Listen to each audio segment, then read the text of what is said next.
Hello. I'm so delighted today about the news that the four Colston people who on trial in Bristol, that Sage Willoughby, Jake Scouse, Milo Ponsford, and Rhian Graham, that they've all been acquitted. It was ridiculous to bring this case against them, and a lot of the response to the statues toppling by the Home Secretary here and by others around the world was, I think, misguided. The Home Secretary had a duty to get ahead of this story, and she didn't. But she doesn't get ahead of very many stories because she doesn't think in advance, as far as I can see. She tends to think after the event and then produce a newspaper headline by scrabbling through the manuscripts in her desk that were written by other people, and then she presents it as her own new law, which never develops. This is a madness from the Home Office, but the Home Office is riddled with madness and delaying tactics. If anybody's tried to get their passport renewed, they will know exactly the sort of nonsense that we are going through at the moment. It's tyrannous, and it's wrong, and it's presided over by Priti Patel, this lady who glides around like some sort of Dalek creature, whose mantra would be plagiarize, plagiarize, plagiarize, delay, delay, delay. She doesn't seem to be able to actually do anything that is functional. Anyway, I'm delighted by the acquittal. It doesn't mean that I entirely agree with throwing statues in the sea. The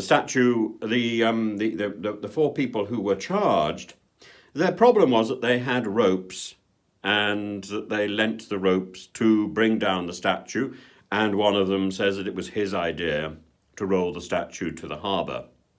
Well, it was a huge crowd that they were leading. And you can't take four people out of a crowd and say that they are responsible for the activities of a mob. Whether you approve of those activities or you don't approve of those activities. I don't think, as I say, that the BLM movement should automatically have moved into statue toppling. The statue toppling movement is a different thing to the BLM movement. And it didn't need to happen. Didn't need to happen here, didn't need to happen in other countries. I think we should have anticipated the problem, and we should have found a way to put these statues in context. This doesn't mean by putting up silly little plaques. A statue is not about something you read. A statue is a visual representation in bronze or in stone. So we need a visual representation that puts the statues into context. And there are so many statues that need to be contextualized. And a clever Home Secretary would have set up a committee to see how this can be done. Instead, she has encouraged councils and others to delay and delay and delay more of this rubbish. We need a more proactive Home Secretary who actually gets things done. So I'm delighted by that news. The idea of iconoclasm is not new, because that's what this is. It's about destroying pictures or images when they're no longer fashionable or right. Now, I think Colston definitely needs to be put in his place. And he made his money out of an appalling crime. Treating other human beings as objects, trading other human beings as slaves is unforgivable, really. And the fact that he made money and then donated that money to build parts of the city of Bristol is neither here nor there. The money was made in a shady fashion, but many, many people in the 19th century and the 18th century were touched directly by the slave trade. And many of those people were not necessarily bad people. Morality changes. We are informed and we learn. And as we learn, we can look back and we can say, well, the people in the past were ignorant. Can you plead ignorance as a defense? Yes, you can when you're looking at something historically. People were of their own time. Nelson, Victoria, Gladstone, Colston. They were of their own time. Some were more directly involved in the slave trade than others.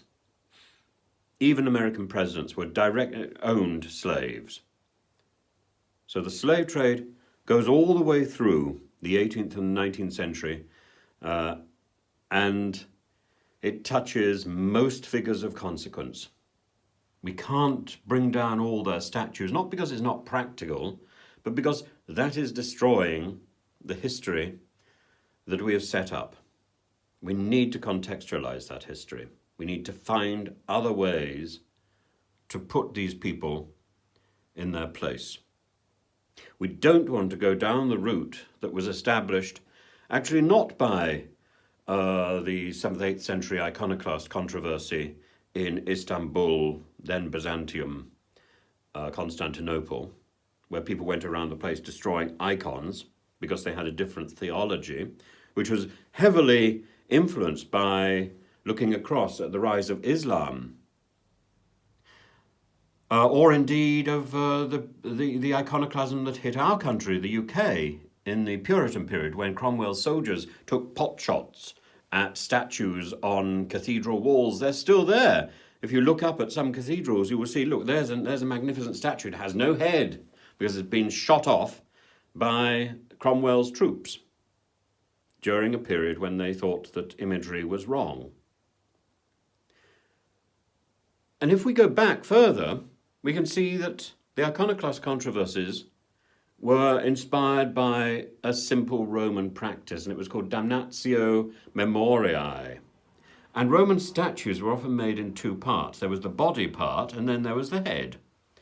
And the head could be taken off if the individual who had been immortalized in stone, in marble, in bronze, fell out of public favour, and they could have their head replaced. This happened particularly to Caligula. It happened to the Emperor Nero, who had a colossal statue built of himself, which was situated in an area next to the place that a later emperor built the what is now called the Colosseum. It's called the Colosseum not because that particular stadium is big, but because it was next to the Colossus, which was celebrating the Emperor Nero. By the time that the stadium was being built, that Colossus had had its head changed for the god of the sun, because the Emperor Nero had fallen out of favour.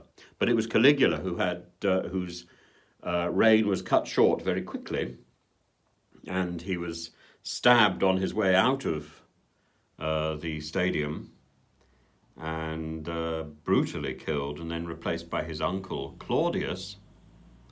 And everything connected with Caligula was destroyed in this principle of damnatio Memoriae. And I think our history is worth more than that. We shouldn't obliterate people from history because we realise that they've done something wrong. We need to keep them in front of us, maybe as a warning that we shouldn't go down that same path. Now, there's that story today, and there's also the story about further COVID responses.